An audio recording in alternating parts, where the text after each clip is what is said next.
Hello friends, स्वागत आहे तुमचं पुन्हा एकदा बाईट्स विथ प्रणू चॅनल मध्ये। मी आहे प्रणू आणि तुम्ही आपल्या चॅनल मध्ये पाहता फूड, कुकिंग आणि ट्रॅव्हल रिलेटेड व्हिडिओज। आज ना आपण थोडीशी युनिक आणि झटपट अशी रेसिपी घेऊन आलेलो आहोत।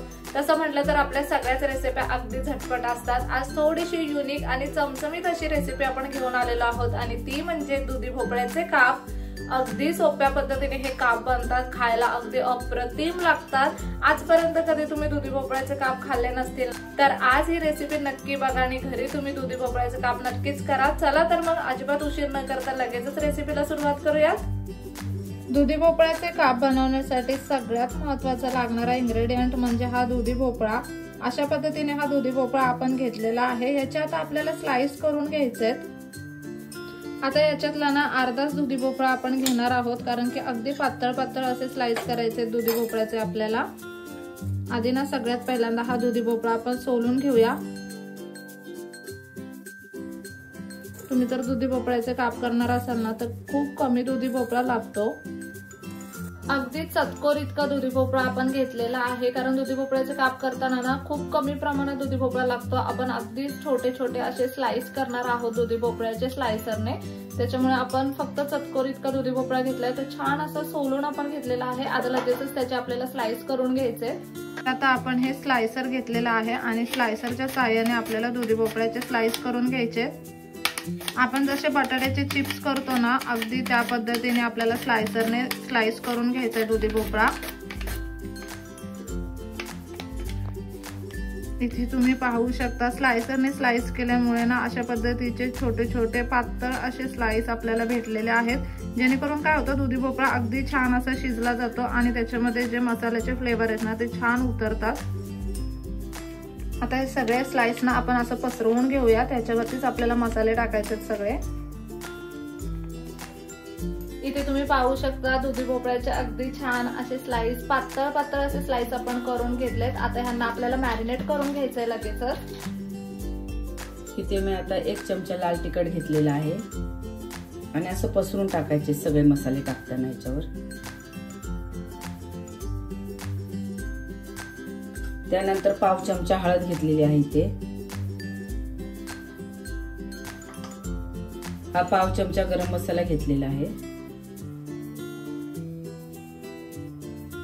अर्धा चमचा धने पावडर घेतलेली आहे।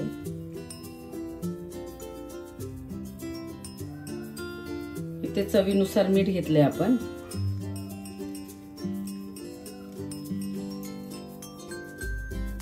आणि हे पाव लिंबू पिळून घेऊया ह्याच्यावर सगळं।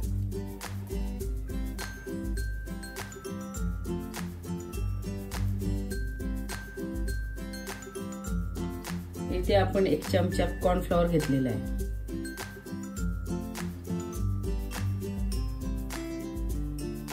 आता हा मसाला सगळीकडे आपल्याला चोळून घ्यायचा व्यवस्थित।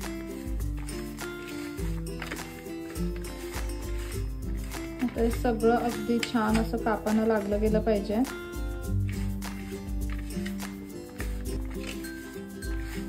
हलकासा पाण्याचा हात घ्यावा लागेल आपल्याला इथे। थोडंसं घेतलंय कारण कॉर्नफ्लोअर जास्त ओलं होतं ना, त्याला चिकटपणा येत जातो, पाणी सुटत जातं।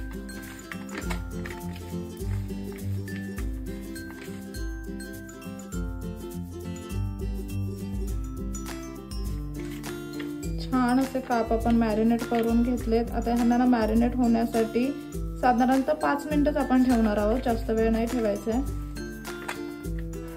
सगळे मसाले ना अगदी छान असे कापाला लागले गेलेले आहेत, तुम्ही इथे पाहू शकता।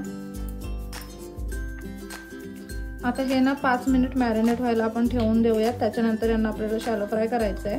ते तुम्ही पाहू शकता साधारणतः 5 मिनिटासाठी आपण हे काप मॅरिनेट व्हायला ठेवून दिले होते आणि आता त्यांना हलका हलकासं पाणी सुटायला लागले। आता लगेचच आपण ह्यांना शॅलो फ्राय करून घ्यायचंय।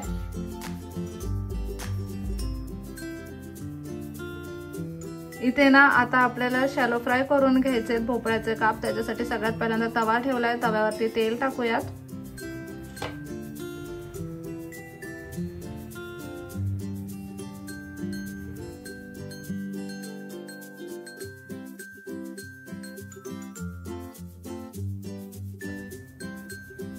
आता यावरती ना एक एक करून काप आपल्याला सोडून घ्यायचे।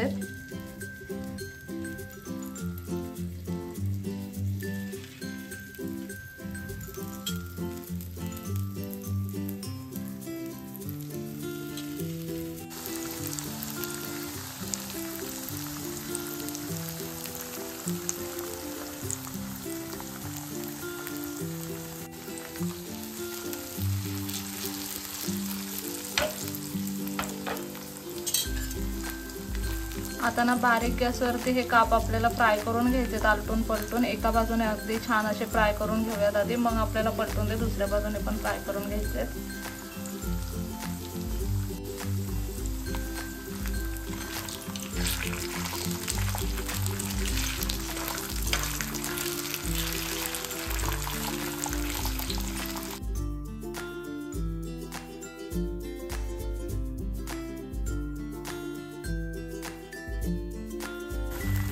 आता हे काप आपण पलटून घेतलेत आणि दुसऱ्या बाजूने सुद्धा अगदी छान असे फ्राय करून घ्यायचे।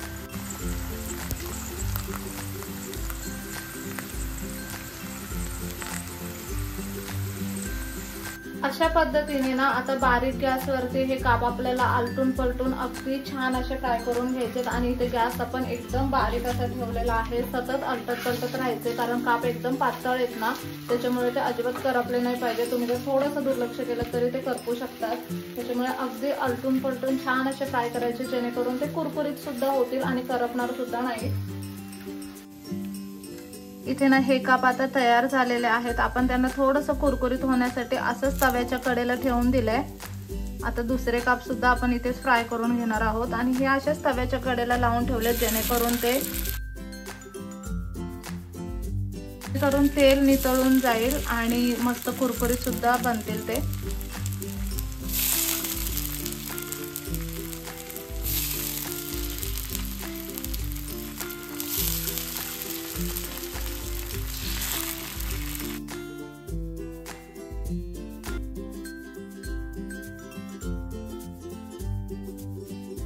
आता हे जे तयार झालेले काप आहेत ना, ते आपण काढून घेऊयात प्लेटमध्ये।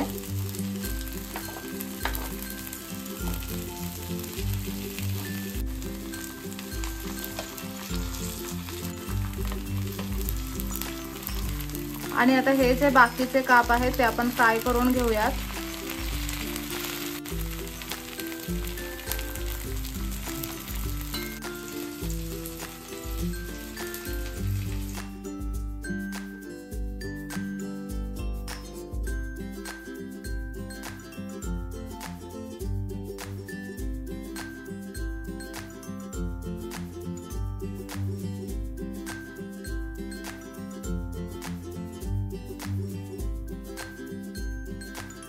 इथे ना तुम्ही पाहू शकता अगदी मस्त कुरकुरीत असे दुधी भोपळ्याचे काप आपले बनून तयार आहेत।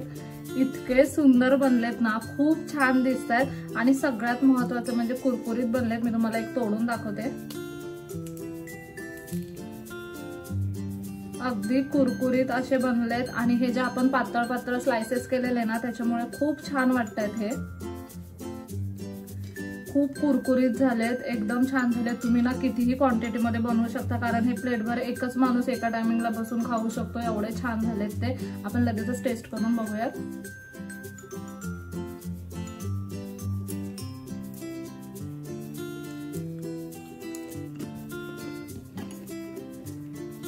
बरे झालेत ना, पातळ पातळ स्लाइसेस केलेले ना आपण त्याच्यामुळे एकदम भारी लागतात, खूप छान लागतात। तुम्ही मुलांच्या टिफिन मध्ये वगैरे सुद्धा हे देऊ शकता। मुलांना जेव्हा आपण बटाटे सारखे मुलं बटाट्याचे चिप्स मागतात, त्याऐवजी तुम्ही हे दुधी भोपळ्याचे चिप्स करून दिले तरी मुलांना कळणार नाही। हा, म्हणजे हे ना कळतच नाहीये की दुधी भोपळ्याचे आहेत म्हणून, इतके छान लागतात। बटाट्याचे चिप्स वगैरे द्यायचे नसतील मुलांना, सारखाच बटाटा द्यायचा नसेल तर कधीतरी दुधी भोपळ्याचे चिप्स सुद्धा तुम्ही देऊ शकता। डब्यामध्ये पण हे चिप्स छान लागतील ना मुलांना खायला, टिफिन मध्ये सुद्धा मुलं अगदी आवडीने खातील, इतका छान पदार्थ। मुलं किंवा मोठी माणसं दुधी भोपळ्याची भाजी खायला कंटाळा करतात, त्याऐवजी ऑप्शन म्हणून कधीतरी तुम्ही हे बनवू शकता आणि एकदा बनवून पाहाच तुम्ही, एकदम छान लागतात। युनिक रेसिपी आहे, बट अगदी इन्स्टंट अशी रेसिपी आहे। तुम्ही ना नक्की ही रेसिपी घरी ट्राय करा। आजचा व्हिडिओ कसा वाटला मला कमेंट करून नक्की सांगा। चला तर मग नेक्स्ट व्हिडिओ मध्ये भेटूया, तोपर्यंत मस्त खा, भरपूर फिरा आणि आनंदी राहा।